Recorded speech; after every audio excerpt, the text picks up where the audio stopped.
Recording has just started. Thank you, sisters, for coming here for this important discussion on climate crisis and feminism. My name is Yıldız Temirtürkan. I live in Turkey. I am the international coordinator of the World March of Women. And so today it is getting more and more important issue that we have been facing climate crisis all over the world.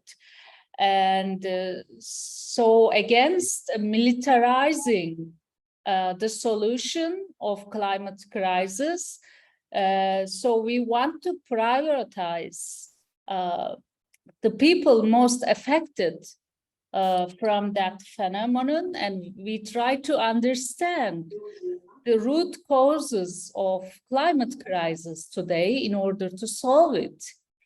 But climate change has been seen as a security issue, unfortunately, by the governments that are responsible for this crisis itself. And especially the governments in the global north. Sisters, may I ask you, please mute yourselves. Francois, can you mute yourself? Yes, it's muted. Okay.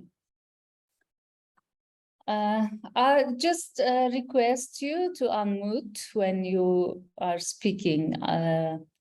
Otherwise, the voices heard by all people here in this debate. So the climate crisis has been seen as a security issue by the richest countries in the world, namely UK, United States, France, Germany, and Canada, and they fail to reduce emissions. Carbon emissions they produce, but they develop climate security plans. And today the question is, whose security are they prioritizing? It is not the security of majority affected. Instead, they describe the people affected from the climate crisis as threat in this as threat to their national security.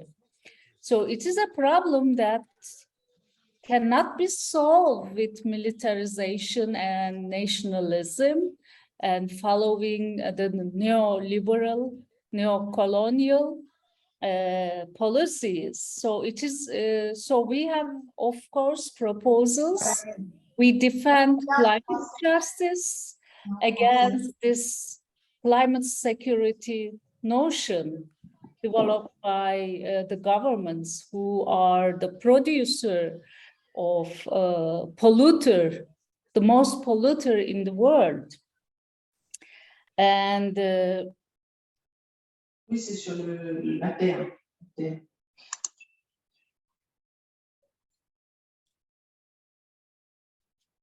And this climate security strategies consider the victims of climate change as threats. A solution to the climate crisis will not come from that security concept. Instead, we propose climate justice. And also we think climate justice is possible without feminism. So today we will analyze and debate this question with our sisters from Asia, South Asia, Southeast Asia, and Asia Pacific. We especially decided to come together as the World March of Women in this region. It is the region, one of the regions in the world most affected from the consequences of climate crisis. So we will debate these consequences and make it visible here with our sisters from different countries of Southeast Asia and Oceania. So after that presentations of speakers, we will open the debate in the room with everybody. It will be also possible to watch this discussion later on the record. So our first speaker, Nalini Rathnarajah, she is from Sri Lanka.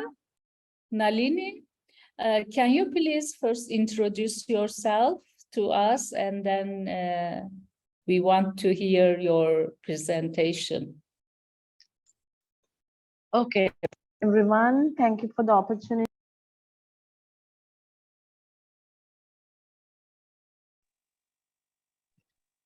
It was not clear, so I joined from the mobile. So I am Nalini. I'm a women human rights defender from Sri Lanka. I'm working in this field for last 25 years. I'm an advocate for women rights and women related topics and concept. Definitely the climate change is really affecting the Sri Lankan women, because Sri Lanka is very prone to all the cyclones, tsunami, flooding, landslide. So most of the affected are women and girls. So I'm just going to see the South Asian scenario on how climate change is affecting women and girls, and I have some recommendation for all of us. So climate crisis is one of the greatest challenges of our time. It threatens the way of life, livelihoods, health, safety, and security for women and girls worldwide. It's time to talk about the disparate impact of climate change and the linkage between women empowerment, effective global climate action. South Asia countries are among the regions that are most vulnerable to the impact of climate change, with the aggravated impact becoming more evident in the scale and increase incidence of climate-related disaster in recent years. Evidence of climate change in the South Asian region has been recorded and include the changing ratio of seasonal rainfalls and the increased frequency of climate-related extreme events. Climate change incidents have certainly increased the socio-economic hardship of South Asian people. Women are typically expected to play the role of collecting water for cooking, washing, and drinking, while at the same time taking care of the children and elderly people. This seems imbalanced distribution of work between women and men will contribute to the increased burden of women during the event of climate change and its after effects, such as water scarcity, droughts that will extend women time and burden associated with walking and collecting water. This also often implies women are forced to leave behind other activities, including paid work and education, as the consequences. Across the world, women depend more on, yet to less, access to natural resources. In many regions, women bear the disproportionate responsibility for securing food, water, and fuel. Agriculture is the most important employment sector with women in low and low middle income countries. During period of drought and erratic rainfalls, women as agriculture workers work harder to secure income and resources for their families. Climate change is a threat multiple times, meaning it escalates social and political and economic tension in fragile and conflict affected settings. As climate change drives conflict across the world, women and girls face increased vulnerability to all forms of gender-based violence, including conflict-related sexual violence, human trafficking, child marriage, and other forms of violence. The same thing happening in Sri Lanka, no difference from the world scenario. Hence, disasters strike. Women are less likely to survive and more likely to be injured due on the outstanding gender inequality that have created disparities in information, mobility, and decision making, and access to resources and trainings. Aftermath, women and girls are less able to access relief and assistance, further threatening their livelihood, well-being, and recovery, and creating vicious cycle of vulnerability to future disasters. Women and girls' health is endangered by climate change and disastered by limiting access to service and healthcare, reproductive health rights, as well as increasing risk of related maternal and child health.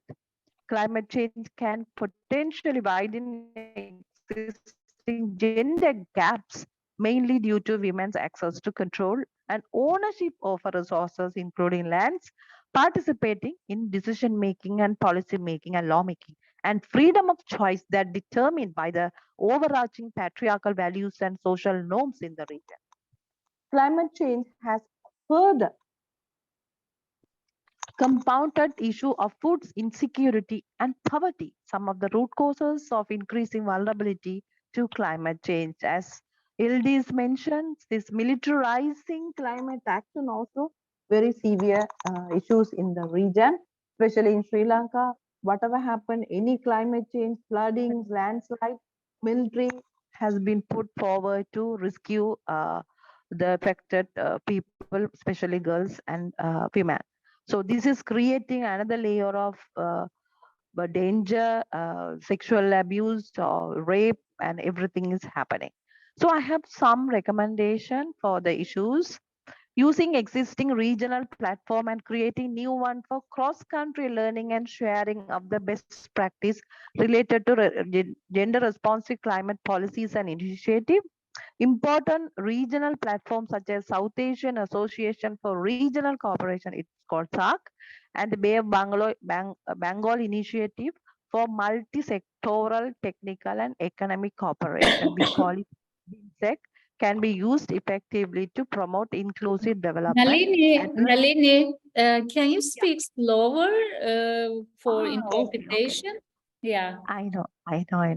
Okay, I was like in a hurry to finish it, to say whatever I planned to say. It can be used effectively to promote inclusive development and address gender and social inequality for achieving climate resilience in the region. It is essential for the region, South Asian region, to further enhance its collaborative climate action to respond to the need for gender transformational change that will increase women resilience towards the risk of climate change. Countries within the region to share their experience, knowledge, and wisdom and best practice with regard to gender and climate change initiative. When it's coming to experience sharing in South Asian countries, even Sri Lanka itself has gone through many climate issues like cyclone in 1978, tsunami, and flooding, landslide. But I don't see within the country they learn from the past experience how to handle, how to protect people, or how to make disaster management plans. Disaster management ministry is there, but women are not in the part of the planning or implementing as an implementing partner. As well as Pakistan going through the flooding situation for last many decades over and over again. Same with Bangladesh, same with Nepal or India. But our countries are not learning from each other to make better plans. This is definitely a very bad such a resourceful experience we are going through, but we are not using it. Women should have equal access to natural resources and environmental decision making process, which is not happening. Women in politics, and they are not participating and decision making any plans. Women voices are not heard, so women should include in the decision making process. Increasing women access to land, water, finance, and technology should increase their ability to adapt climate change. This sector, also, especially with technology related to climate change, yes, a lot of modern facilities are coming up. Women should be taught, how to respond. So women knowledge should be used, and women should be taking part, to taking action. South Asian countries should allocate more funds for climate action rather than spending on militarization. It's a common scenario. We have more money under the name of the national security, but not for protecting women and girls as part of the nation. As Ildi said, who is the nation? For whom this national security? When our women and girls are dying and losing their lives and resources and everything. At last, women groups and organizations should advocate for climate action and raise their voice together as initiated by World Marches of Women. We need more and more discussion, more and more advocacy. We need to talk to our state as well as the cross state, and we need to come together, holding in hands to address and raise voice together. At last, women and girls are guardians of this planet. We want system change, not climate change. Thank you so much for my opportunity. So I'll be dropping and I will see the whole session in the Facebook. Thank you. Thank you, Nalini, for this wonderful presentation.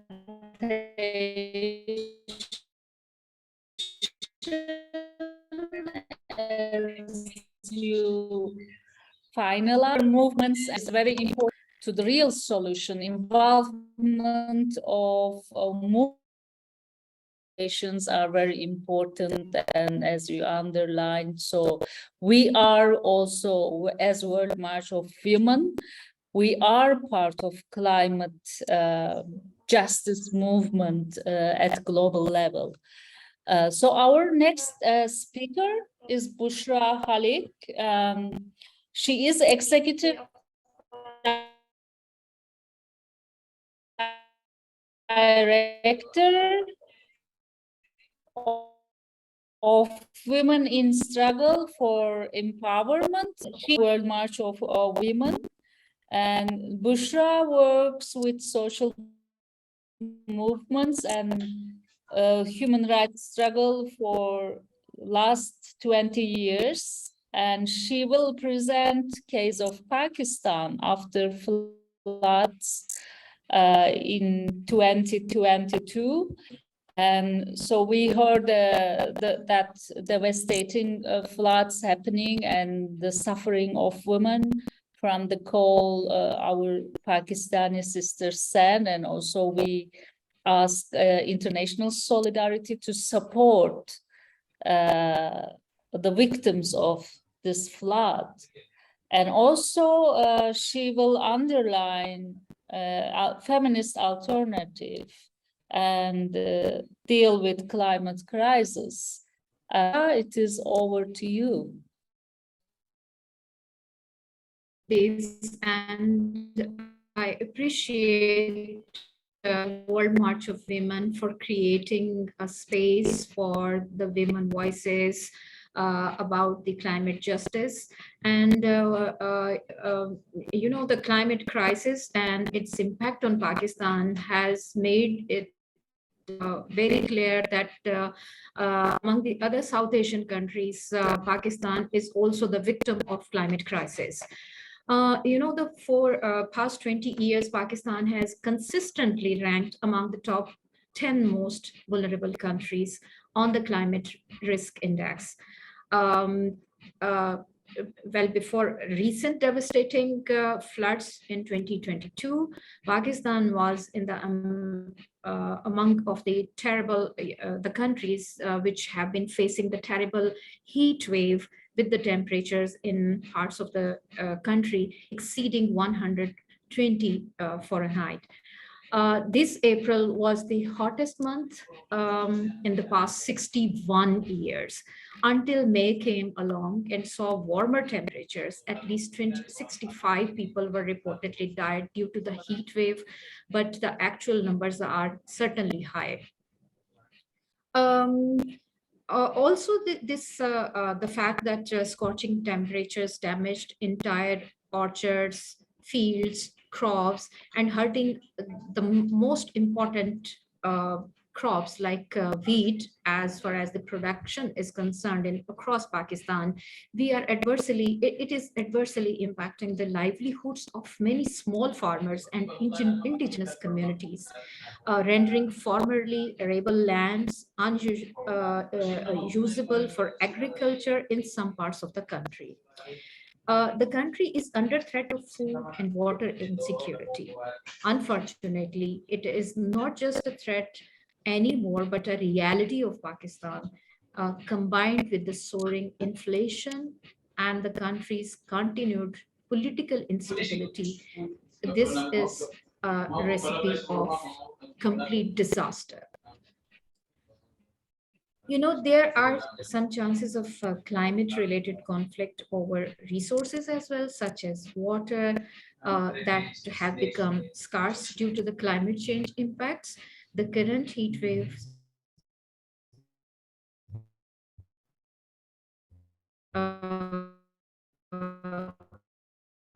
created an acute province of very interprovincial conflicts or tensions with the other provinces like Punjab, where we are based in, and it's unclear that if there is a resolution in sight. Also, we, after experience its hottest months in decades this spring, deadly floods hit Pakistan badly in June, and leaving 1/3 of the country underwater. The country is currently experiencing one of the worst environmental disasters in the world. Over 1,500 people have been died and 33 million have been impacted. 325,000 homes destroyed, 735,000 livestock lost, and 2 million across the crops damaged. Millions have become homeless and lack now clean water, food, and medical supplies. Sanitary conditions have deteriorated, and disease poses a serious threat to them. Over 10 million acres of wheat, the very good quality of cotton, sugarcane, and other crops have already been ruined, leading to grave concern for food insecurity for months to come. Now I would like to share some direct impacts on the women and girls about this climate crisis, and especially after this flood situation in Pakistan. So women, especially the heads of household and pregnant women, face some of the gravest threats. They leave less access to relief and aid, as relief efforts by the government and aid agencies and the organizations often do not meet their specific needs. The pregnant flood victims are currently at risk because of lack of the medical services, healthcare services, and supplies in those flood hit areas. In addition, women and girls in the flood regions are suffering from under and malnutrition, anemia, poor hygiene and sanitation, and greater vulnerability to disease and the other gender-based violences in those areas.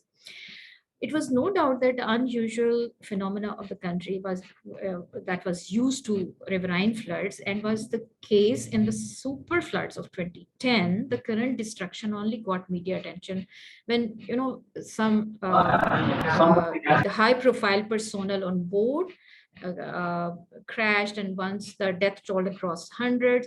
The economic loss now is estimated by the government around $28 billion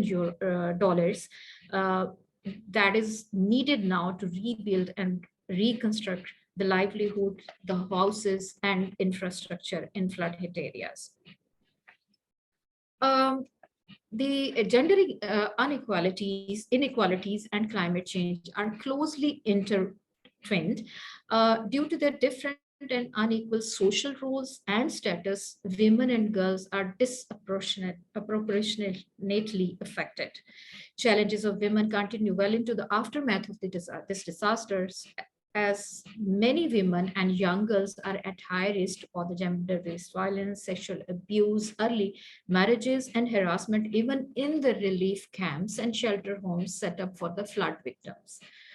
And we are concerned about those pregnant women who are in a very high number, like it is an estimate that 650,000 pregnant women are really in dire need of the urgent care, medicines, and healthcare services as well. Most of the marginalized women in flood-hit areas are farm workers, especially cotton pickers. Since all types of crops are washed away, they have lost their main sources of livelihood with their livestock, goats, cows, and buffaloes, and the crops as well. All these trends are potential catalysts that could trigger climate-induced migration from rural to the urban areas, as just because the people come to the rural areas to seek employment and stable living conditions. Young women and girls are experiencing insecurity and uncertainty as a result of climate change in ways they are unique to their particular age, gender, and status in their community and family. Girls are more at high risk, being pulled out from the schools to help with the extra domestic tasks and to lessen the financial burden of the households faced due to these floods. So in a nutshell, the climate crisis is severe, as experts claim that Pakistan is on its way to becoming the most water-stressed country in the region by the year 2040, and it could run dry by 2025 as its water shortage is reaching an alarming level. So these are the some very threatening kind of facts which we have been collecting from different sources, and as well as me and my organization has been involved in humanitarian and relief work in these flood-hit areas.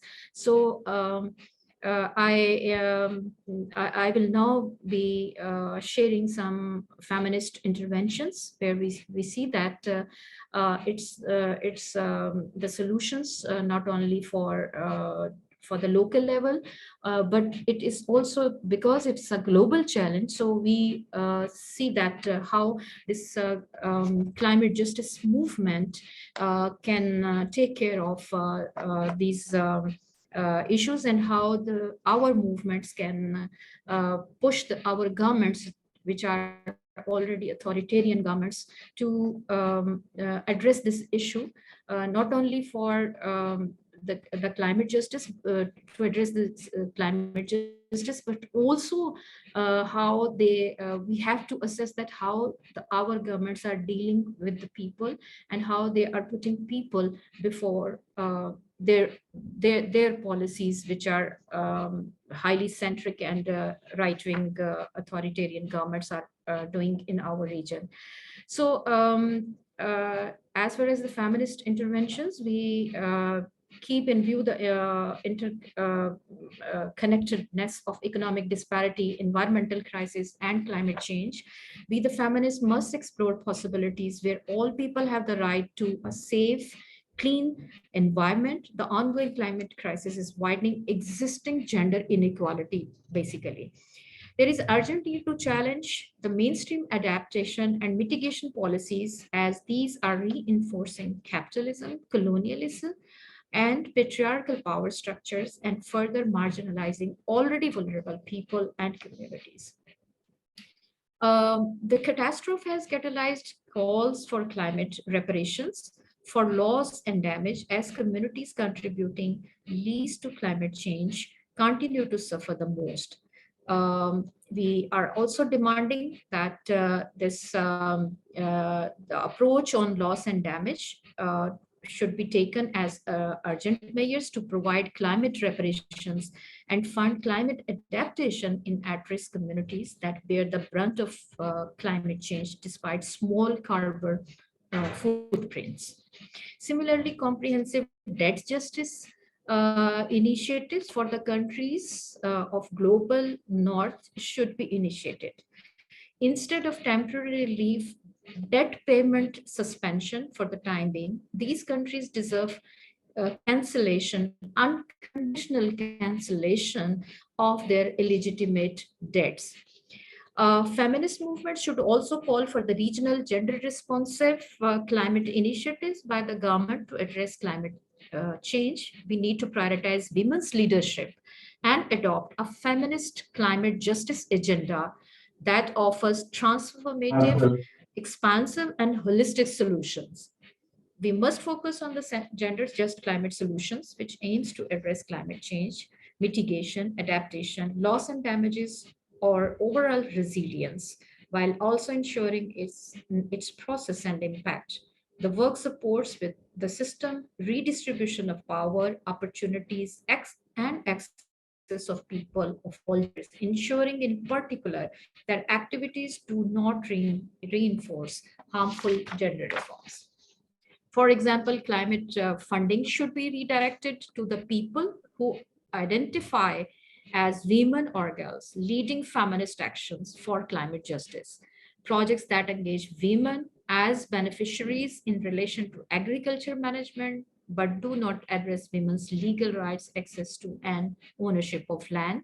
Last but not the least, better relations with its immediate neighbors with whom Pakistan shares geography, including India, is need of the hour so that collective regional level solutions are sought and be implemented.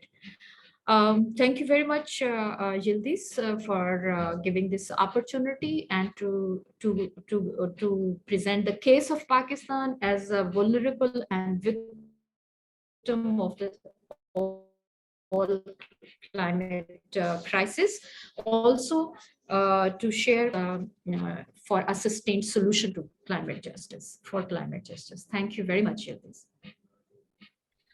Thank you, Bushra, for raising the voice of women in Pakistan and in the region. And yeah, we can say that fight the causes of climate change, but not the consequences of climate change. And it is more than urgent now to call for demilitarization at international and national levels. It is because military is the top carbon polluter today in the world. Pentagon has alone has more carbon emissions than 140 countries combined. So that's why it is important to call demilitarization is as a part of solution we can propose to the climate crisis. Now we have a sister from the Philippines, Jean Enriquez. She is the national coordinator of the World March of Women in Philippines, has been in the International Committee of the World March of Women from 2008 to 2014. We worked together in the International Committee. It is always a pleasure to work together with Jean. She is also Executive Director of Coalition Against Trafficking in Women in Asia Pacific. And Jean, could you please tell us speak on some analysis, feminist analysis of climate crisis, how this is worsened by new colonial intrusion, and how we can propose feminist solutions to this as an alternative to defend life against this attack of capital in general. Jean, it is over to you. Thank you so much, Sister Yildiz. I have a few photos to share in the beginning and towards the end of my presentation. So a lot of what our sisters have said before me are also similar in terms of analysis. I hope that the PowerPoint is still showing. I'm trying to enlarge it. Okay, so the Philippines is considered to be the canary in the mine, so to speak. This means that we in Asia Pacific will suffer first before the rest of the world realizes that they too will suffer. In 2013, we lost more than 6,000 lives from the Typhoon Haiyan. Before then was Typhoon Katjasungkana that flooded and killed hundreds in Metro Manila. After Haiyan was Meranti in 2016, Goni in 2020, Surigay and Rai in 2021. We have been seeing the strongest typhoons in the recent decades, and while risk mitigation has been moving forward, decreasing the toll on lives, the root causes of the climate crisis is yet to be addressed by international NGOs and the states. The people continue to lose houses, crops, and means of livelihood. Women have been victims and continue to be vulnerable to trafficking and prostitution as a result of this. As our organization, the Coalition Against Trafficking in Women, as Yildiz mentioned, has been in the forefront of prevention, response, and recovery.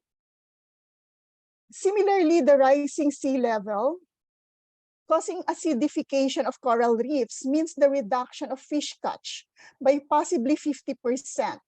Sea level is rising twice in the Philippines than the global average, which has meant the displacement of people in coastal areas. As we know, if the rising global temperature exceeds a 3-degree or 2-degree threshold, agricultural production will plummet and pandemics will probably occur more frequently. The industrial model of increased extraction and productivity for the profit of a few is the prime cause of the problem. We need to replace capitalism, which had meant patriarchal appropriation of nature and peoples, including women's lives, and its endless, did you say you can't see the PowerPoint? I removed it right now, but I hope you saw it earlier. Okay. Was it shown earlier, Yildiz? Okay. Yes, it was I hope you showing saw. Okay, thank you. So as I was saying, we need to replace the system of capitalism, which had meant patriarchal appropriation of nature and peoples, including women's lives, and its endless growth model for unlimited profit. Replace capitalism with a new system that is participatory, one that addresses inequalities and seeks harmony between humans and nature. We need a system that links climate and human rights and provides for the protection of the most vulnerable communities, such as fishers, farmers, workers, urban poor, and recognizes the rights of indigenous peoples. The Earth cannot sustain the consumption and production needs of these globalized, industrialized societies. We require a new system that addresses the needs of the majority. To move in this direction, we need a redistribution of wealth that is now controlled by the 1% globally and also in societies. In turn, this requires a new definition of well-being and prosperity for all life on the planet, under the limits and in recognition of the rights of the Earth. Currently, the situation in the Philippines is being aggravated by development aggression from China, such as the impending Kaliwa Dam project in the Sierra Madre Mountains, which will displace 1,400 indigenous families and will flood protected areas. This mountain range has been our major defense against super typhoons such as Noru just 20 days ago. This is other than the fact that China consumes more coal than the rest of the world combined, and it is the leading emitter of greenhouse gases, accounting for nearly 30% of global emissions. This is the reason why we also have to debate the categories of global north vis-a-vis the powerful countries also territorially outside of what we would call the global north. In general, it is crucial that we hold states and corporations accountable, that the binding commitments, not voluntary pledges in Paris Agreement of 2015 be upheld to control planetary temperature rise to no more than 1.5 degrees centigrade or 2.7 degrees Fahrenheit this century by reducing global greenhouse emissions per year, leave more than 80% of known fossil fuel reserves under the soil and beneath the ocean floor, move away from resource extractivism by placing bans on all new exploration and exploitation of oil, bitumen sands, oil shale, coal, uranium, and natural gas, including pipeline infrastructure like Keystone XL. Accelerate the development and just transition to renewable energy alternatives such as wind, solar, geothermal, and tidal power with more public and community ownership and control. Therefore, in the Philippines, we resist the privatization of electric cooperatives. With the leadership of Centro, a 100,000 strong labor center in the Philippines, also advocating to reclaim the power industry from private ownership, as the past 20 years proved the failure of the law privatizing power. The women's section of Centro is part of World March of Women Filipinas. Promote local production and consumption of durable goods to satisfy fundamental needs of the people and avoid the transport of goods that can be produced locally. Stimulate the transition from industrialized, export-oriented agriculture for the global supermarket to community-based production to meet local food needs based on food sovereignty. Apply zero-waste strategies for the recycling of trash. Hold on. For the recycling of trash and the retrofitting of buildings to conserve energy for heating and cooling. Improve and expand public transportation for moving people and freight within urban centers and between cities within urban regions through efficient trains. Within this, in the Philippines, Centro is also fighting for a just energy transition in the public transport sector, linking jeepney drivers' struggle for better working conditions with the need for government assistance in the transition to cleaner vehicle engines. Yildiz has seen these jeepneys, highly polluting vehicles in the Philippines when she was here. But when the central government of the Philippines decided to phase out the country's traditional jeepneys, jeepney workers realized that their struggle to maintain their operations was directly linked with the fight for a just transition. Traditional jeepneys are the cheapest form of transport in the Philippines, yet due to their diesel engines, they're a major cause of poor air quality in the urban centers. Studies estimate that the jeepney sector alone accounts for 15% of the Philippines' road transport-related greenhouse gas emissions, while motor vehicles are among the country's largest source of air pollution. Hold on.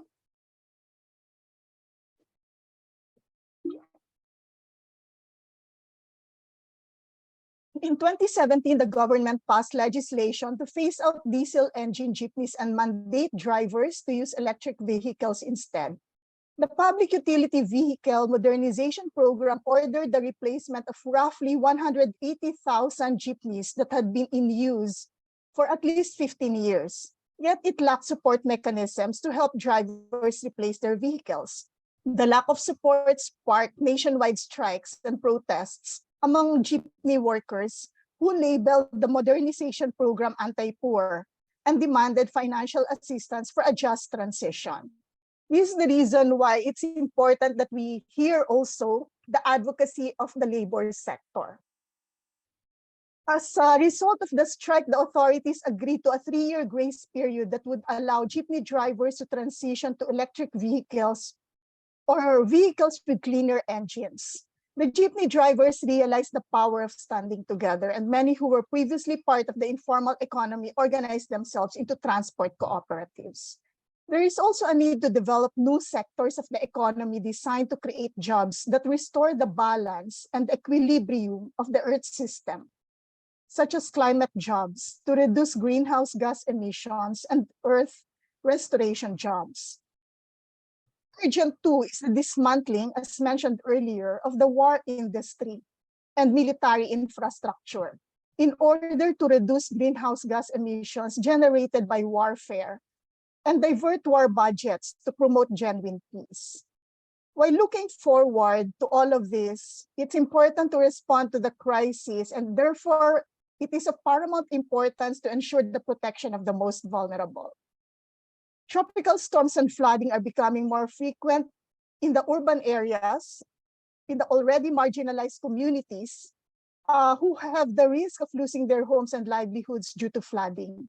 In connecting struggles for new public homes in safe places to the climate crisis, community-based unions, also of Centro, have turned the fight for new homes into a fight for climate-friendly new homes, equipped with solar panels.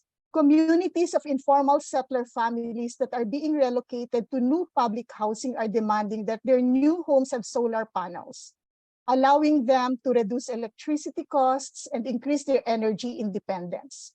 However, due to high costs involved in solarizing homes, local government units are hesitant to support the union's demands, which limits the success of the campaign. Securing local government support and funds for solarized public housing is a major challenge. And I will show again a few photos.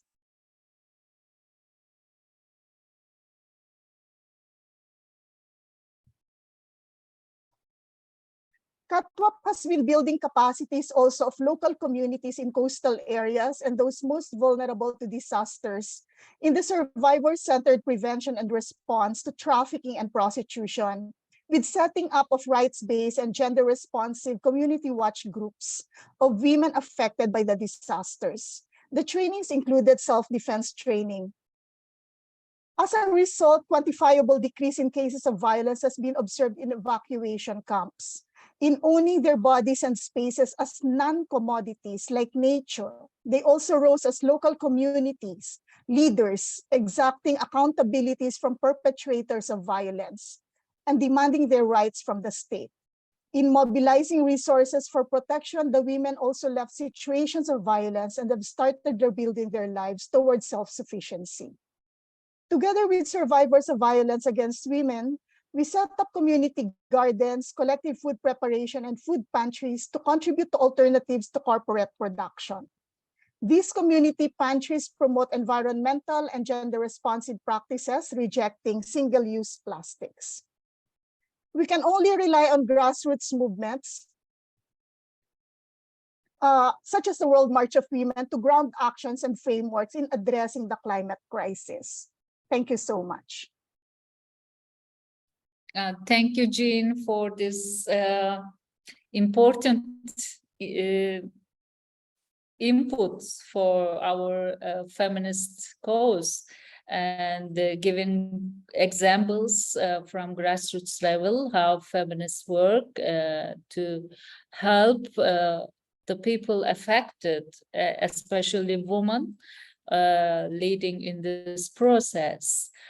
And now we have our sisters from New Caledonia, and we also experience the impact of climate changes in our movement. And so very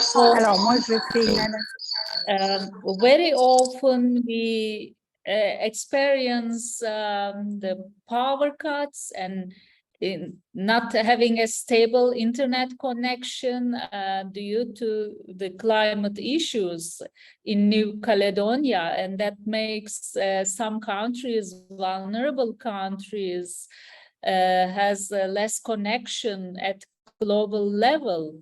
That's why this is the reason we organize this webinar to make them visible and to give them a chance to have an input in the feminist movement at international and global level. So Francoise Caillard is the International Committee member of the World March of Women. She represents Asia-Pacific region, and she is accompanied by other sisters, Sonia Togna in New Caledonia. Hello, sisters. And they joined together today. And Francoise, it is over to you.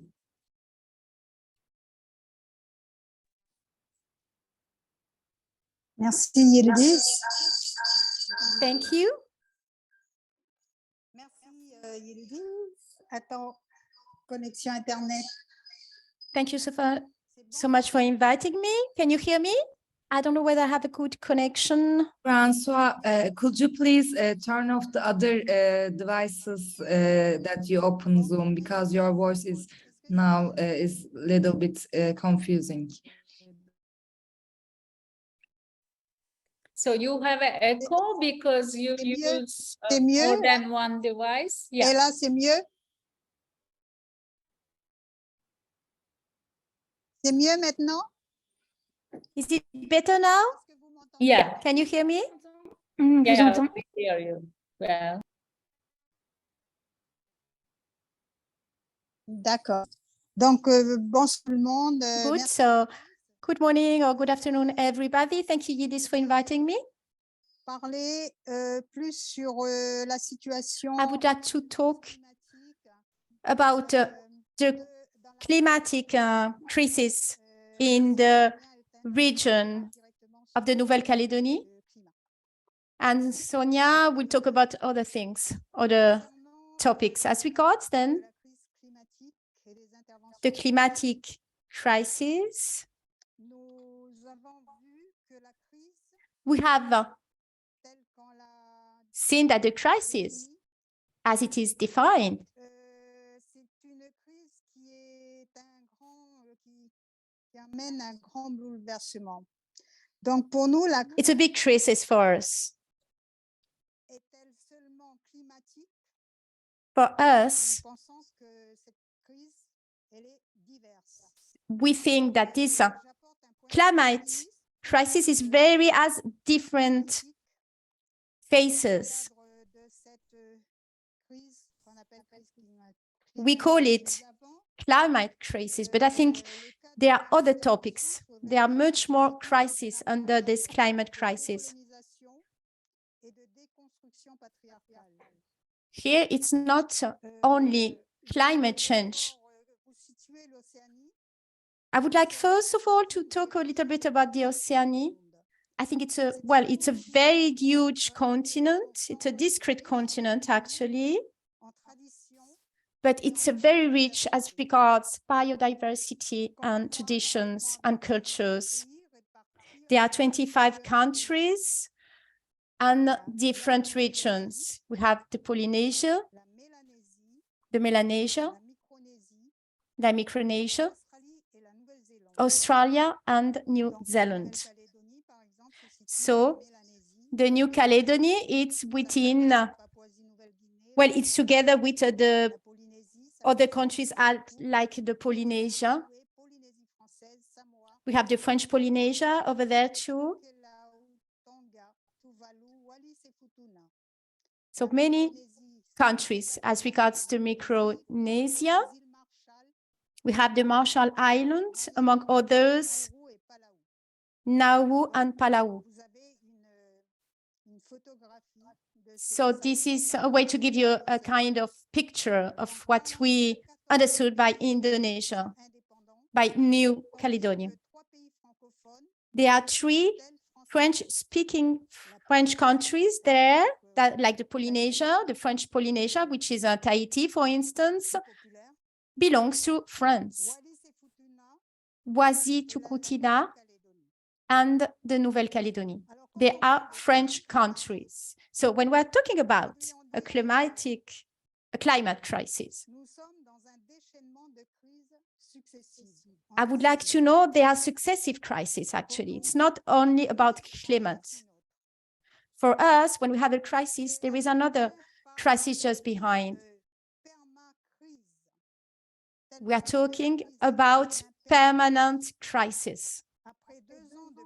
After 2 years of pandemics, now we have a war in Ukraine, and there are so many tensions between the United States and China. And there we have also impacts from climate changes. In our region, we have more and more difficulties to find a census to all these crises, which are imported crises, actually. We are trying to live So the Oceania region have always been in crisis, actually, but all those crises were coming from outside.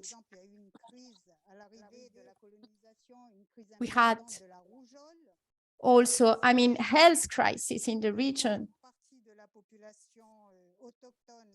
Many people died from diseases coming from outside the region. Recently, we had COVID.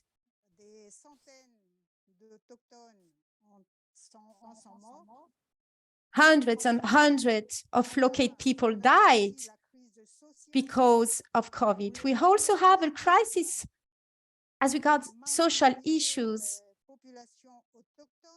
Many problems because of the colonies and racism.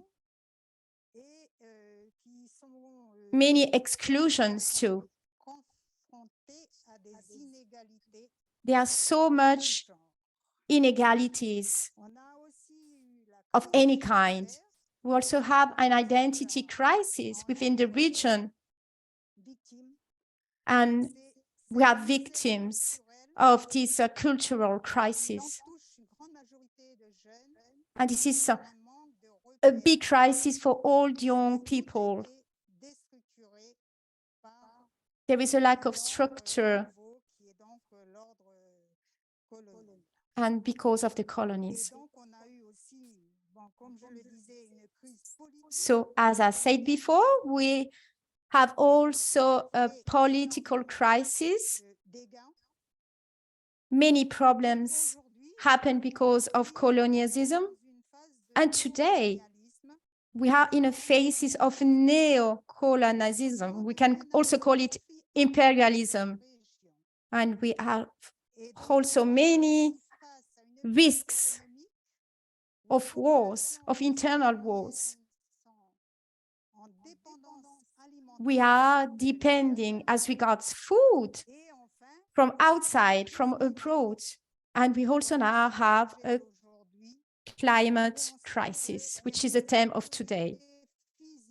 So there is so much insecurity for human beings in our region, and this is real.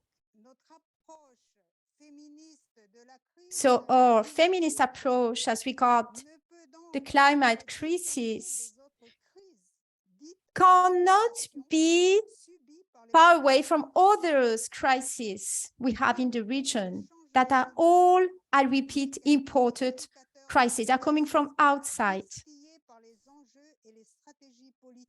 So for us, I repeat it, the climate crisis has other crises. We have been consumers of products that are producing pollution, and we don't have means to defend our territories against terrorism. The politics are developing a strong dependence from abroad. For example, last month, the United States gave 99,000 of US dollars to Oceanian people. The 16 leaders of the countries involved region went to Washington in order to talk about development issues as regards climate change, economics, and to talk about strategies. As regards some communication we get, the United States gave their strong willing to help us with money. They have presented several initiatives as we call economics. They want to help the region And then they have several discussions as regards climate changes.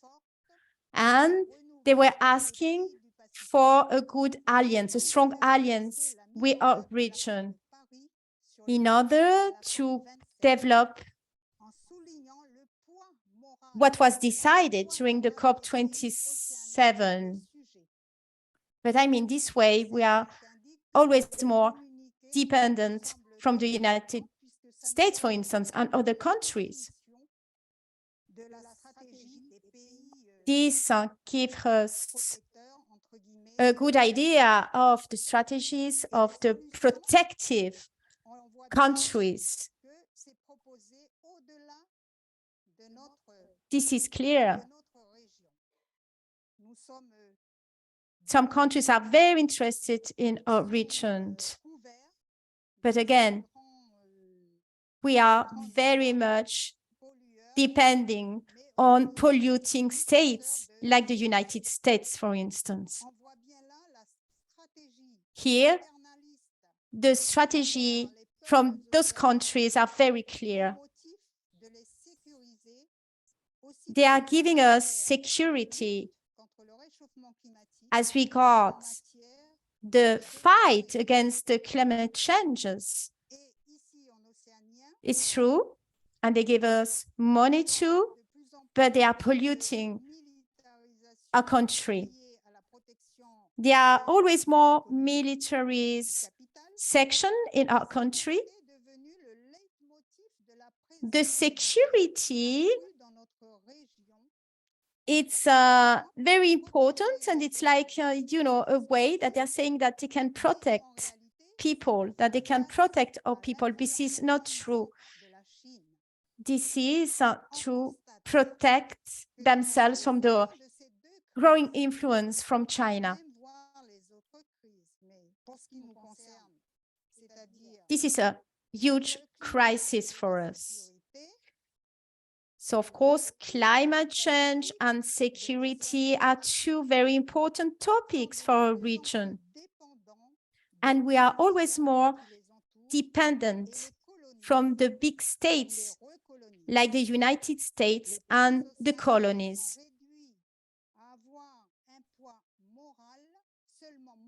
So, it's something moral.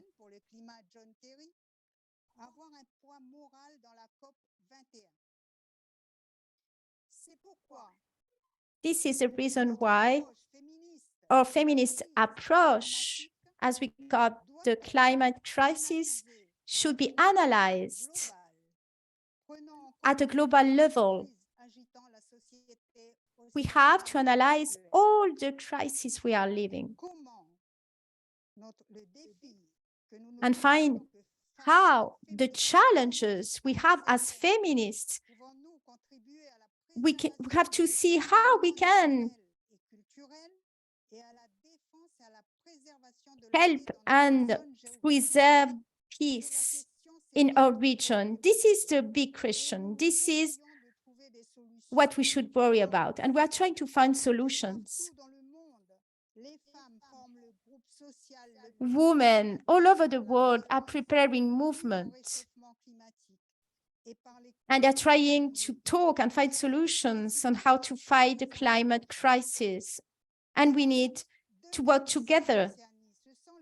It's the same, but I mean, here in our region, I mean, men are the leaders and women usually are not included in dialogues and discussions. So we don't want to stay here and not to resist. We want to resist.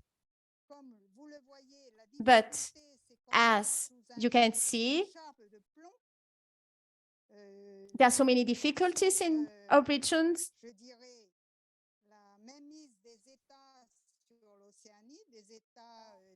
So again, many important states are putting pressure on our region.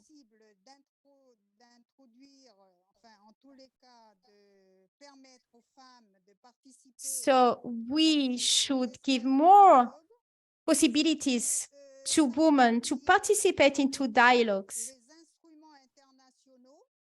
We need to use the international tools that are available too. We have, again, France, the United States, and other countries that are putting so much pressure on our region. And we should be able to have the right to talk when there are so many important discussions on climate change, and this is not the case. It's the same as regards many, action plans on a region. We should be able to talk and to be able to talk about all these problems we have. It's important to allow women to be on the same table as men to talk about these important issues we have in the region. It's important also to be part of the resolutions of the decisions that are taken as regards climate issues. So this is the solution we are proposing. We are small countries, so it's not easy.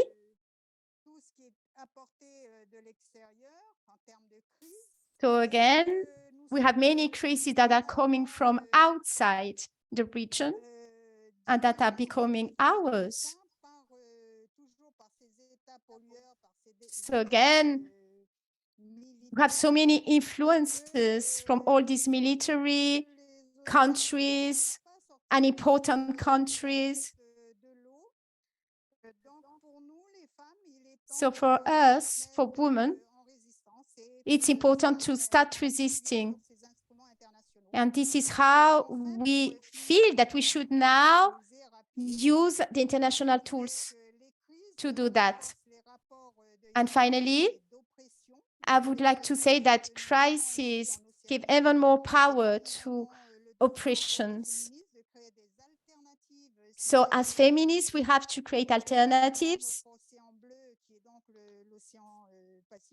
so that the Oceania could continue, to develop all its good things and beautiful things that our country has in terms of nature, in terms of environment. So that's it as regards my contribution. Again, thank you for your time. Thank you very much, Francois, for raising the voice of people and women living in small countries in Oceania region.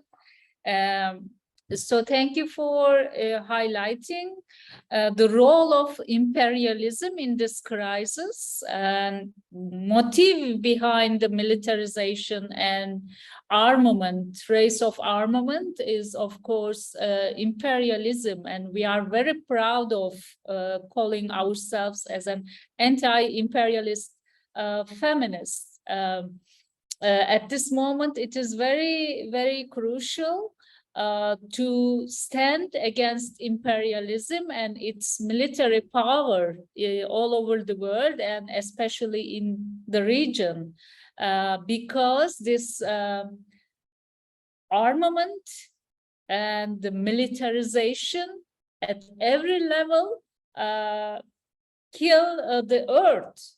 It creates a climate crisis. It has an important role in climate crisis. We always underline it, and it will not have a meaningful to wait military will stop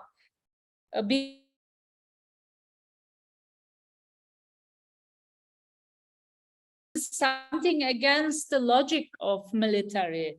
They always have tendency to expand their military bases and to increase their arms and to improve the war technology and war industry. Today is the biggest industry polluting the environment. So we will always underline this fact, and we will build our movements against this situation, producing solutions at international level. And we also have other sisters, Sonia from New Caledonia here. And it is important to give more voice to this region, to bring their issue to the international agenda. Hi, Sonia, it is over to you.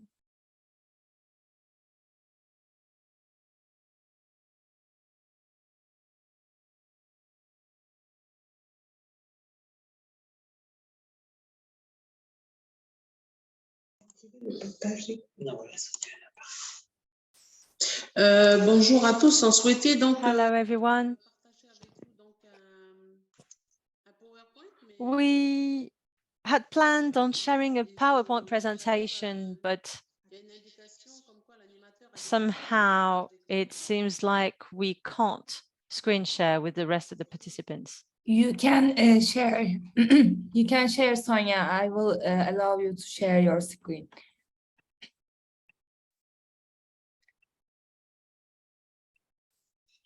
Donc, pour ne pas perdre de temps, je pense que... Okay, in order not to lose time, Sonia, you can share it now.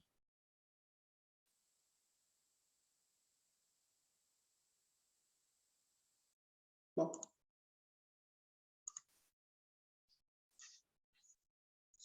Pour ne pas perdre de temps, je vais continuer. Donc, in the interest of time, I will continue my presentation. Thank you to the World March of Women for giving us the opportunity, the Union of Francophone Women of Oceania, to speak, to contribute to this meeting on climate justice. As we've seen, as we heard from what Francoise said, we can see how women in Oceania are faced with injustice. They're facing an unequal situation in climate change. As far as our organization is involved, our work on the ground mainly consists in making ourselves heard. We are also victims of the funding mechanisms, of funding that doesn't reach us and doesn't really contribute to fighting against climate change. And these, just to give you an example, in COP21, we had the visit from some high official rank officers from the French government here in New Caledonia. We organized a demonstration with a partner organization in order to oppose the funding that is allocated to New Caledonia to fight against climate change. We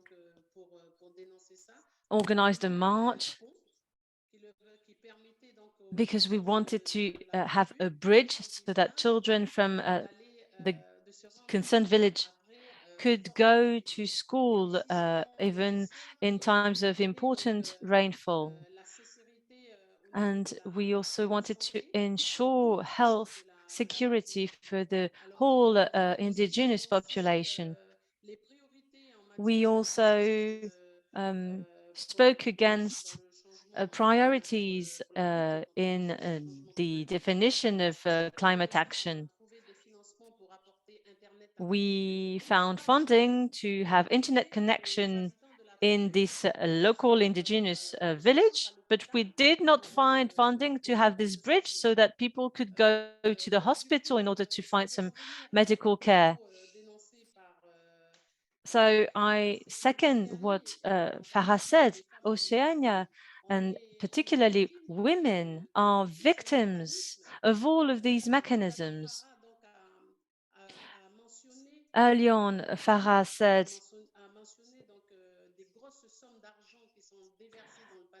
the amount of funding allocated to the Pacific region, but all of those funding mechanisms do not take into account the direct impact with local populations, local villages.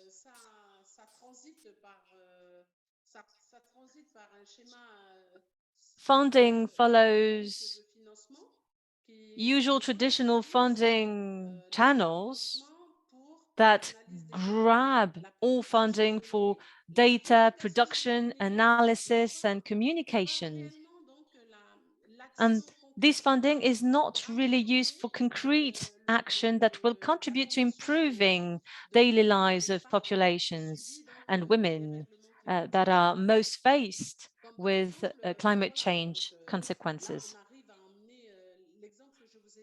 So the example I shared, now we've managed to have internet connection in a given village, but we were not able to find funding to build a proper bridge, a safe road, so these children could go to school and women and local people were able to find some medical care.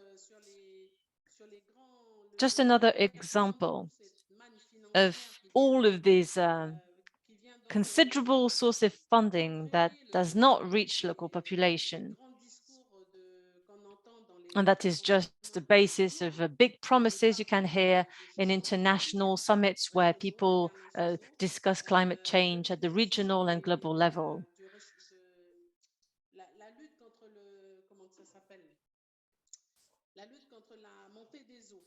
The preventing sea rise, Oceania is a series of small islands, and local populations are most vulnerable to rising sea level. And obviously, Pacific Island states will inevitably have a population displacement because of sea rising. Farah mentioned this and said that we need to reallocate safe land tenure to displaced people. And what kind of mechanism could be implemented to ensure that women are properly included in the relocation of land tenure in case of population displacement? In New Caledonia, access to land for indigenous women is not an equal access with men. Men are landholders because we live in a system that is based on patriarchy, which means that men have access to land, they are landholders. And in case of population displacement, how can we ensure that women, again, are not victims of another source of inequality when we have an amazing amount of funding, public funding that will be allocated to reorganize new settlements? That's one of the key issues that we have noted.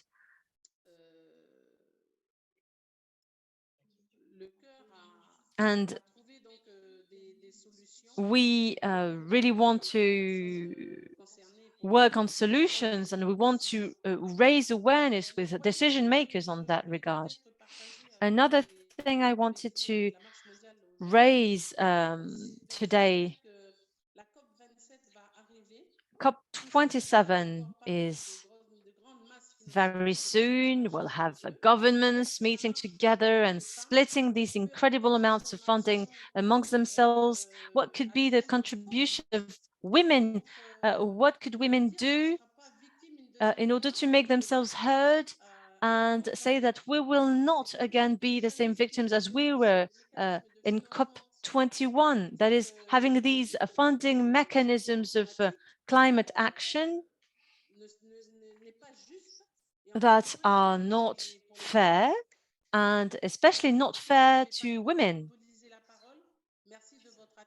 I will stop here. Thanks for your attention. And if you have any question, we'll be happy to answer your questions. And thank you again to the World March of Women for giving the floor to the Union of Francophone Women of Oceania.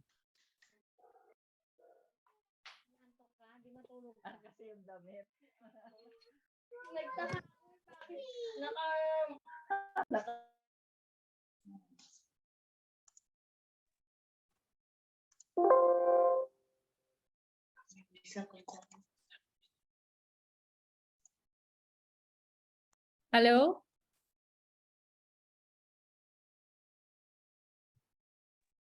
CLD, she is finished. Sonia is finished.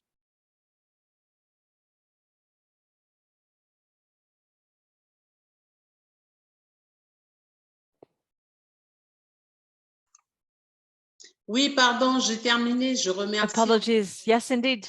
I'm finished. I just wanted to thank again the World March of Women for inviting the Union of Francophone Women. Thank you for inviting us to this discussion.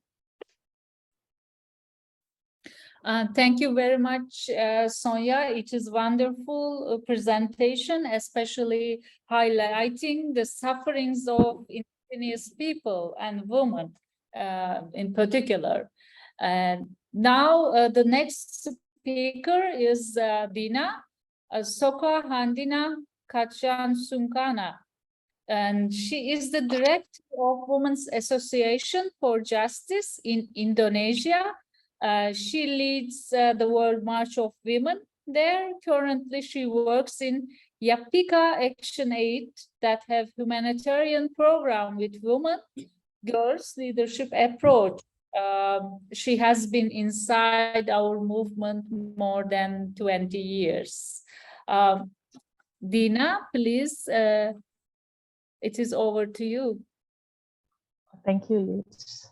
I will start directly. Thank you. Yeah, I will give a picture of the context of Indonesia that in the last 20 years there has been deforestation in Kalimantan and Papua, the biggest island, the two biggest islands in Indonesia. In Papua, a covering of more than 600,000 hectares, that 71% of them occurred during 2011 to 2019. The opening of oil palm plantation covering in the area more than 30,000 hectares, and only 197,000 hectares of which have been planted with oil palm, and the rest of the area is damaged, in a damaged condition. And 50 to 70 million indigenous people live and depend on the forest, and 159 million hectares of land have been covered by extractive industry investment permits, and the land area legally controlled by the corporation is 82%, and the sea area is 29% controlled by sector, private sector or corporation. And in Indonesia every year loses 180,000 hectares of forest. It is the largest in the Southeast Asia. And about river damage, out of 105 rivers, 101 of them are in moderate to heavily polluted condition. And in 2013 to 2019, the total area of palm oil forest controlled by 25 conglomerates, it is 12.3 million hectares, and 5 and 8 million hectares of which are now become oil plantations. Yeah, in 2018, there were 410 agrarian conflict in area of more than 800 hectares of conflict involving 87,000 families of indigenous people. And in 2021, total disaster in Indonesia is more than 3,000 disaster. It is earthquake, volcanic eruption, forest and land fire, drought, floods, landslide, and etc. Yeah, and we have the biggest tsunami in Aceh. More than 200,000 people were died. It is UN state that this is the biggest tsunami ever. Yeah, and you know, in Aceh, it was a military operation area under New Order military government, and now they become Sharia law district, special province with Sharia law. That's so misogynist culture and very discriminate against women. And floods, there are so many floods in Indonesia, and the victims are very high.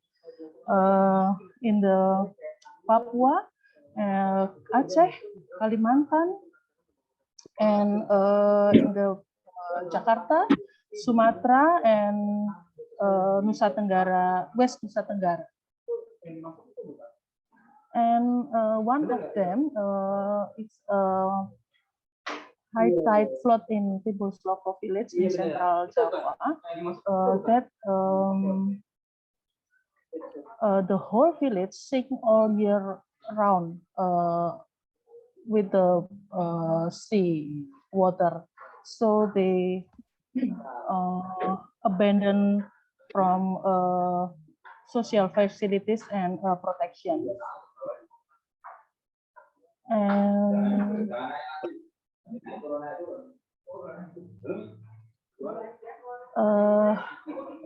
there is issue about the disaster management in Indonesia, that our law has not fully protected women from gender-based violence,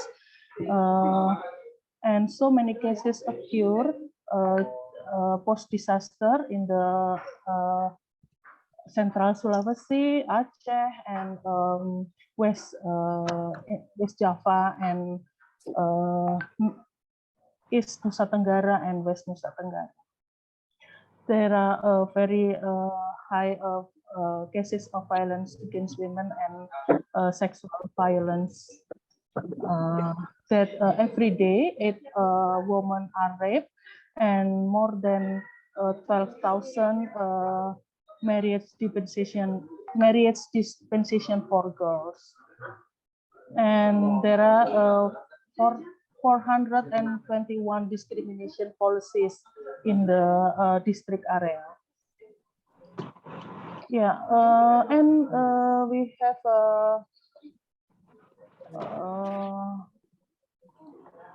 that we face that only 5% of all age target to gender equality, a key goal in 2018 to 2019.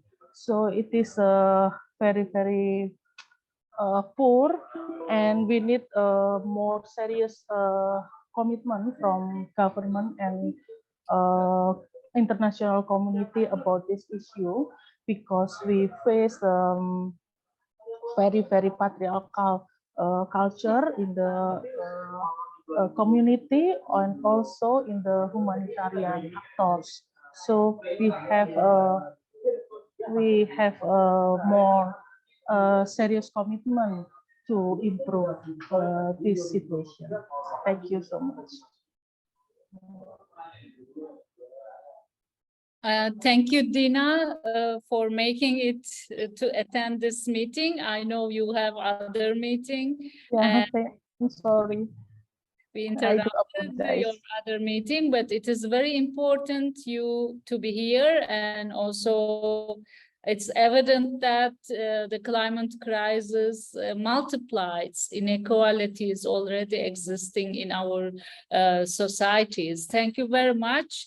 So we have very little time left to finish, but we have sisters from Africa region, and Sophie Ogutu, she is from Kenya. She had been international committee members for many years, and she is very active inside the climate justice movement and very committed to this issue. Sophie, it will be nice if we can hear your voice and comments. I really want to thank you all, sisters. How are you? I'm so happy. Thank you, Yildiz, for this opportunity. You know, it's always a pleasure when you get women gathered talking about global issues that affect us. So for me, as an African sister, I have really learned a lot from our sisters from Asia and everything that we are doing. So I really appreciate, and all that you have said have really, you know, it's a learning process, and we are learning each day. So for me, I want to say that Africa has a similar problems, probably even worse. And I want to say that because there is no shadow of doubt that human action has led to the disastrous loss of biodiversity, and then, you know, that has been endangering the planet. And it's all interconnected, the ecosystems, and demolish our ability to coexist in harmony with nature. And this is quite intriguing when we're looking at the results of the endless crisis. Like our sisters from Asia have talked a lot about them. They're similar here in Africa. We see extreme wealth events, you know, weather events, weather changing patterns with very, very high and very warm temperatures every day. And we have food crisis. We see settlement crisis. People don't know where to go, animals grazing everywhere. And then this also leads to abject poverty, and which also leads to inequality that we're talking about. And when you're looking at all this, you know, they're not different from what our sisters from Asia are talking about in these conversations. But I want to say that sometimes people ask, why are women so interested in these spaces of climate change? Because it's a very patriarchal space, which is true. Look at even the COP, it's very patriarchal. And who are the people who make this space so patriarchal? It is the same patriarchy, the patriarchal systems that have put us in this crisis. And people start asking, why are women interested in these climate change talks? We want to say that this, the climate crisis continues to ravage the lives and the livelihoods of millions of people across the world. And in Africa, women and girls in all the diversity continue to carry the brunt of climate crisis. But their voices are not heard, you know, their realities are being ignored. We have so many bleak realities of climate change in Africa, and nobody wants to talk about them, because then patriarchal system that we're talking about that has been built by colonialism continues to silence women. And then the needs of women and the needs of African people, just like the people from Asia, are not fulfilled. So African women are left alone to survive multiple crises. But we are very happy because women are not sitting back to watch. Women are organizing. We are glad that we have such grassroots movements. And I really enjoyed the presentation by Jean, you know, from Philippines. And she really talked about what we need to continue doing. And I think we need to continue organizing. We need to continue looking at ways of preserving and defending Mother Earth. We need to get these spaces where we share our indigenous knowledge, and where we need to bring, you know, we bring a lot of our knowledge. And I like that at World March of Women, we have these spaces that we are learning as a collective. We have the Feminist International Organizing School, where we talk a lot about all this and even defending Mother Earth. In Africa, we have the African Feminist spaces where we talk specifically on climate change. And I want to say that climate crisis and all it's associated and all that it's associated with are directly linked to colonialism. And colonialism, we know, is a historical pattern that has been here to really, to stop our production and to continue the consumption of whatever they want to consume from our regions. So we have seen excessive exploitation and extraction of land and massive, especially in the marine coast. So here we continue seeing destructive dependency on fossil fuel, for example. So Africa, Asia, we are here to really work so hard because colonialism, capitalism, patriarchy, and all its systems of oppression integrated the birth of this 21st century crisis. And this crisis is a climate crisis. So we need to, what do we do? We need to build our collective power for climate justice, sisters. We are glad that we can discuss. That's why when I saw this invitation and the call, I was like, this is the space to be. I had a meeting, but I said, I really want to be here because this is where I feel my connection and where I feel like my collective, our collective power can be built in spaces like this, where you hear other regions talk about their problems and their issues, and you're able to build more knowledge, and to bring our activities together towards this. So building our collective power is the only sure way to disrupt oppressive systems and recreate a just and equal sustainable society for the people and the planet. When we're talking about just transition, how do you talk about just transition if we don't even have an equal spaces for participating in such spaces? So for us, we need to make a very deliberate effort to strengthen our feminist and grassroots movements, organizations on climate issues. So there's a question that people keep asking. The climate is changing. The climate is changing. Why not us? Why are we not changing? So we need to continue changing, and we need to make these deliberate efforts to generate knowledge on our feminist ideals and agenda, especially in regards to climate justice for policy influencing. We can influence, because by the end of the day, we are the ones who are really going through all this, which is tough. For example, if I give an example of what is happening in Africa, a lot of people, let me just bring it, instead of Africa, I just bring it closer home and tell you about what's happening in Kenya.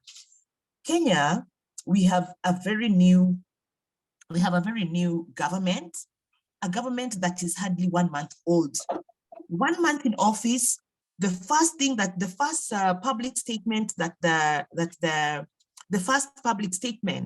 the deputy president said is that we need to cut down the forests and start creating spaces for farmers to plant maize. And before that sunk in us, while people are still strategizing in grassroots movements who are busy working on issues of food sovereignty, looking at this and saying this is a very bad idea, then our president comes up with another agenda and says that it is okay to have genetically modified food. And he says that the ban that we used to have on GMOs is now lifted and we can continue going on and having GMOs. I mean, why are we doing this? What is this? What is this? So it really puts us in a crisis because we are seeing the hand of the global north. The US, for example, are the ones who are really working and shaping the agenda. They want to tell us what we're going to put on our tables. They want to tell us what they're going to do. And the fight against climate change is not only a struggle to keep our planet livable. We are looking at this as a space where women can also, it also creates a lot of violence on women. You look at Africa as a whole. During periods of prolonged droughts, for example, we see women and girls walking for long kilometers for water, for firewood, for just to keep their livelihoods, just to keep surviving every day. And when you look at some of this and bring it back to the reality, it's very tough, because then an African girl who walks for kilometers to get firewood in the morning before going to school will be examined for the same examination and expect them to be in school. So what does this do? Their self-esteem is lowered, they leave school, and they're out there. And then forever women are. This cycle, and the cycle of impoverishing women continues every day. And so climate change has a lot of this in hand. And finally, because I know this was not my space, I was just told to add on something, but I get so passionate when I talk about this. I just want to reiterate on the issue of the impacts of militarism on climate change. I think we see a lot of militarism around right now. Militarization is one of those biggest agendas that we have, and we are seeing them taking so much. And so it is very obvious that militarism is actually one of the closest, one of the closest, or the huge, they have the most impact on climate change. Because even right now, if you look at them, they don't even make they don't put their data available. So people don't know how much, but we know that there's a lot going on. So we started a campaign on cutting down military spending. If that can help to cut down the emissions, I think then that is something that we need to do. But I want to say that women must continue living. And for us to live, we must resist. One of the things we must resist to save climate change is to resist militarism in all its form, and patriarchy that is being fed by the same. So we need to resist that so that we can live. So we must continue on this march. And I really want to appreciate our sisters for organizing this. Thank you very much, our sisters from Asia. This is a very good space for sharing. And we follow the footsteps. So we'll continue doing this because we need to build this collective power. And thank you so much. I was not meant to speak so much. So over and out. And thank you. I appreciate the space. Thank you very much, Yildiz. Thank you very much, Sophie, for joining this meeting. Even though it is with sisters in Asia, so we organized this webinar according to time zone in Asia.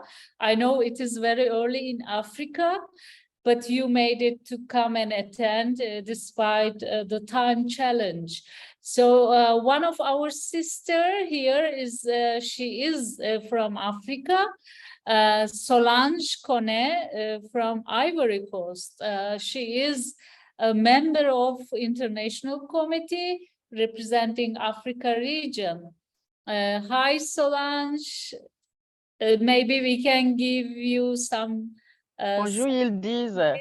Bonjour à toutes nos sœurs. Hello Yildiz. Hello to all sisters. Indeed, it's quite early in Côte d'Ivoire.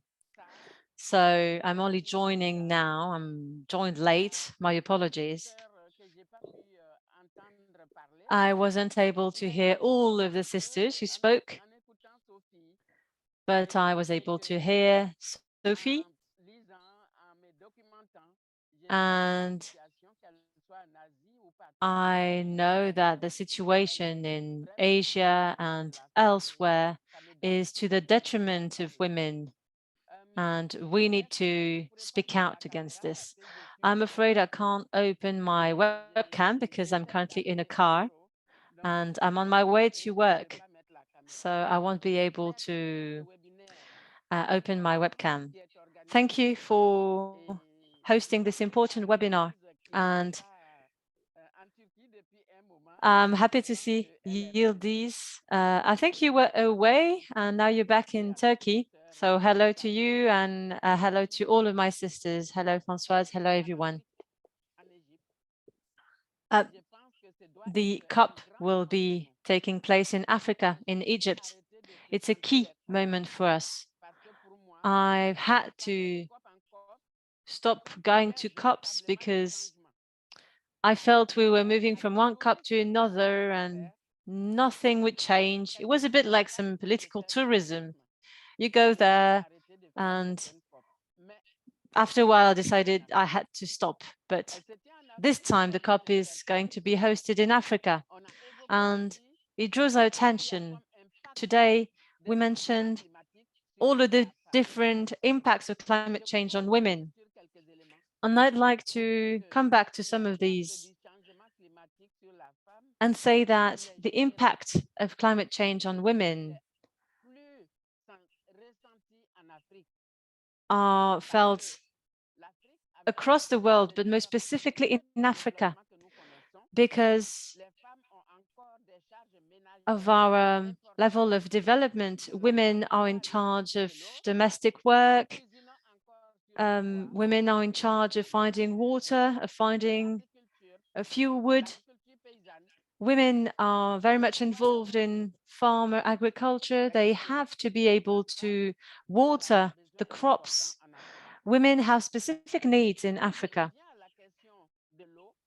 And coming back to the issue of water, in Africa, water is becoming more and more scarce. And therefore, women have to travel further and further to find water. And that means that this implies more work for women in rural area. This is an increased arduousness of work. And women have to get help from their daughters. And this raises issues as to education of their daughters and their safety while they travel along roads. In countries where there's some coup d'etat, like in Burkina Faso, in Guinea, in Mali, women face abuses. There's some echo. Could you please mute your mic, people who are not speaking? Allô? OK. OK. Ben donc, je vais faire vite parce que je sais que vous êtes là depuis longtemps. I'll wrap up because I know that you've been here for a while already. So I just wanted to say that climate change has many consequences on women. And it is detrimental to women's survival, security, and personal development. If I take the example of Côte d'Ivoire, as you know, Côte d'Ivoire is a main cocoa producer, meaning we have extensive land production dedicated to cocoa.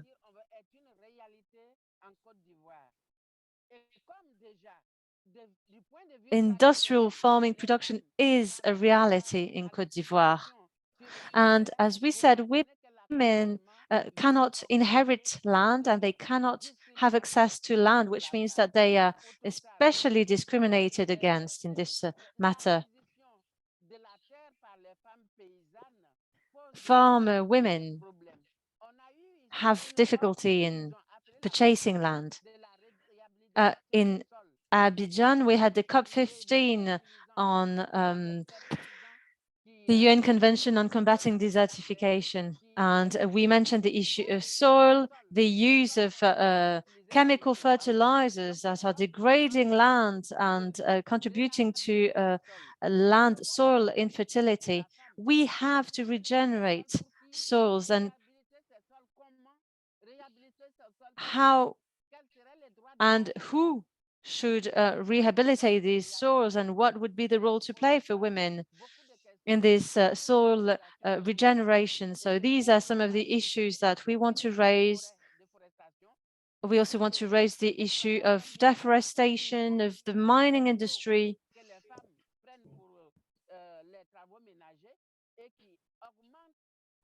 The issue of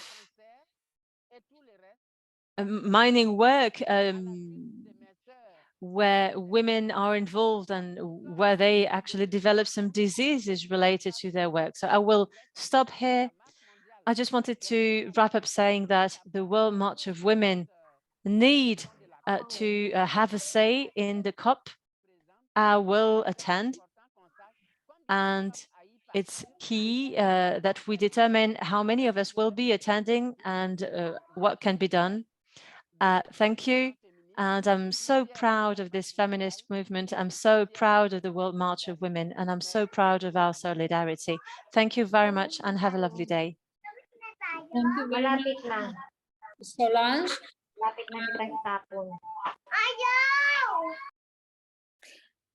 I ask their comments, Solange and Sophie, because they represent us in the COP process. It's a process of talks on climate change. So we can give some sisters to chance to speak out, even though we are running out of time. Maybe we can have 5 minutes, not more. And if you want to speak and about the issue missing in this conversation, if you have a message to deliver and some proposals for our movement, please raise your hand.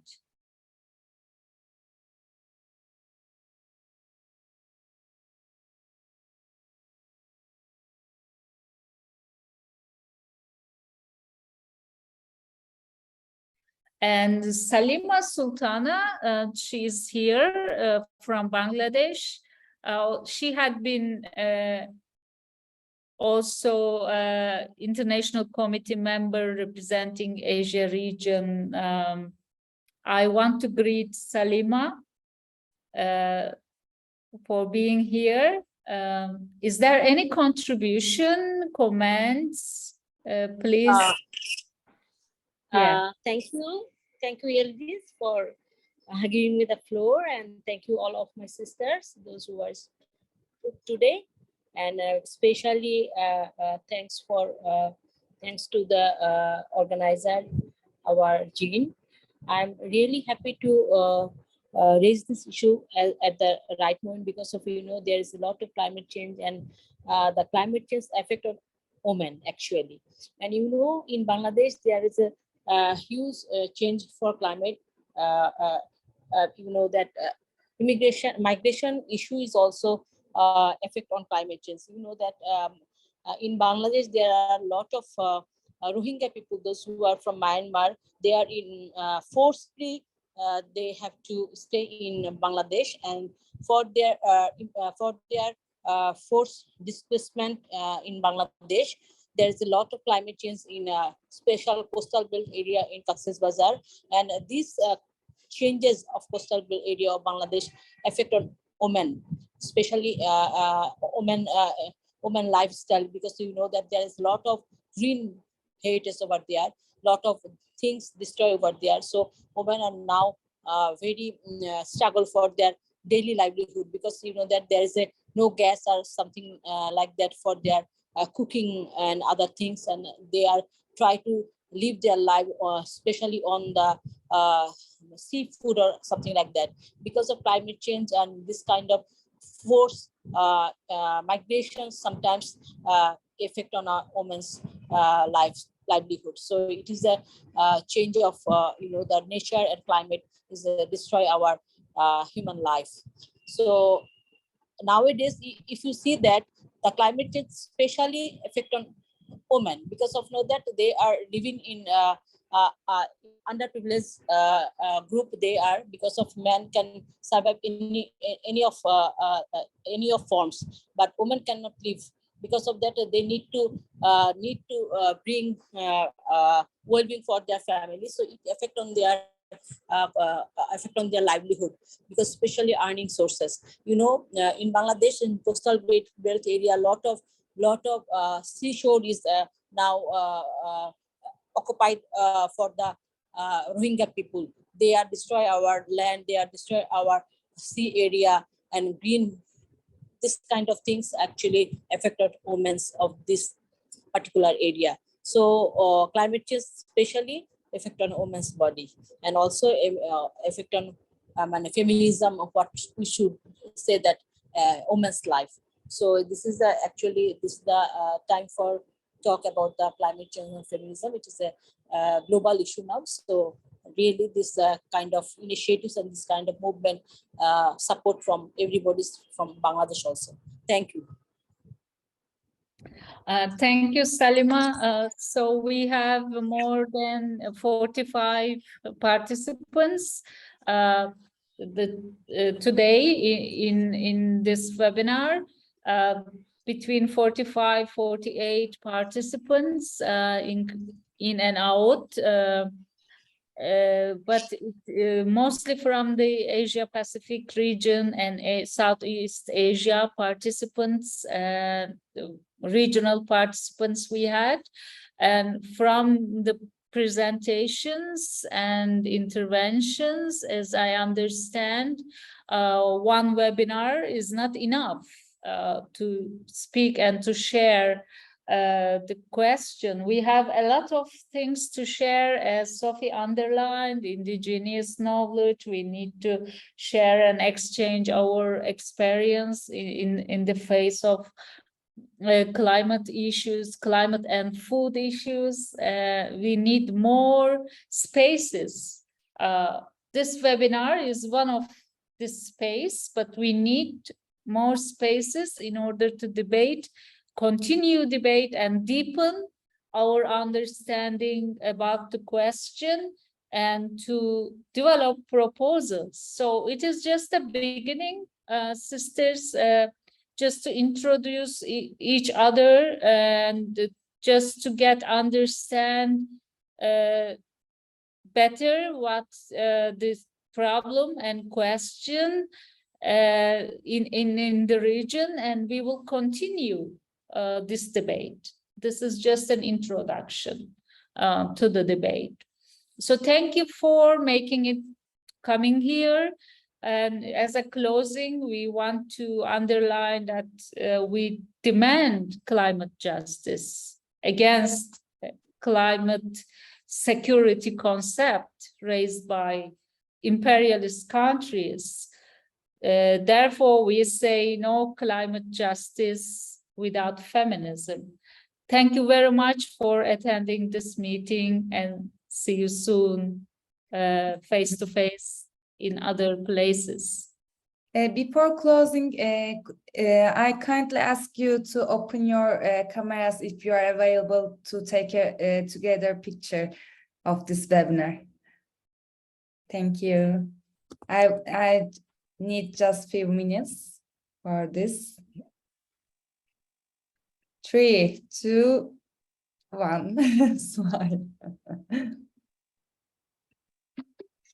And I need a second one. 3, 2, 1, smile. Okay, thank you. Thank you for everyone. the interpreters. Thanks, sisters. Thank you, interpreters. Merci. Merci. Thank Merci you so à toutes. much. Bonne journée. Yildiz, other Bonne speakers, nuit. and interpreters. Au revoir Thank tout you. le monde. Au revoir. Bye. Au revoir à toutes. Au revoir à tout le monde. Bisous, à très bientôt. Très vite. À très bientôt. Bilbao. Bonjour. Merci, Bilbao. Ciao. À Bilbao. Bye bye everyone. See you soon in Bilbao. C'est Solange.